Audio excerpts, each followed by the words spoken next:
President Donald Trump delivered his first address to a joint session of Congress since returning to the White House. The president spoke for a record hour and 40 minutes, touting his accomplishments during his first 6 weeks back in office. It's been nothing but swift and unrelenting action to usher in the greatest and most successful era in the history of our country. The president spent little time talking about the economy, but defended his sweeping new tariffs against some of our largest trading partners, including Mexico, Canada, and China. Economists warning those tariffs could drive up costs on things like gas, groceries, and cars. Uncertainty over the tariffs continued to send the stock market tumbling yesterday, with the Dow closing down almost 700 points. The president also zeroed in on the war in Ukraine and recited a letter he received from Ukrainian President Vladimir Zelensky after last week's explosive Oval Office meeting.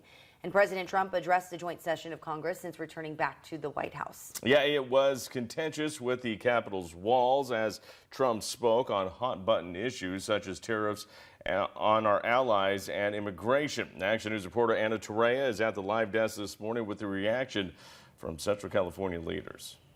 Good morning, Jason. Jessica, President Trump's address brought strong reactions from both Democrats and Republicans. Now it sparked both boos and cheers. Along party lines, there are mixed reactions from Valley representatives. Now, this is Trump's first address of his second term. Inside those House chambers, some Democratic women showed up and wore pink as a sign of protest, while others held up signs. But just minutes into the president's speech, Republicans began loudly chanting USA. At one point, Democrats began audibly pushing back. Speaker Mike Johnson demanded order and eventually directed the sergeant at arms to remove Texas Democratic Representative Al Green. Now, prior to this address, Action News spoke with Republican Tom McClintock, who reinforced his support for the president's stance on immigration. However, Democratic Congressman Jim Costa took issue with the president's approach. Those who are already here, who are legal residents, are legal residents. Those who are here illegally are required to return to their country under our laws. The president's efforts to focus on mass deportation is not a solution to fixing a broken immigration system, nor improving border security.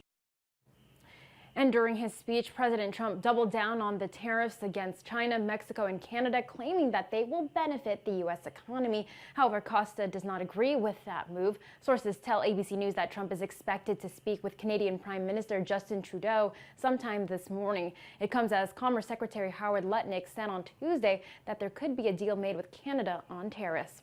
From the live desk, Anna Torrea, Action News, AM Live.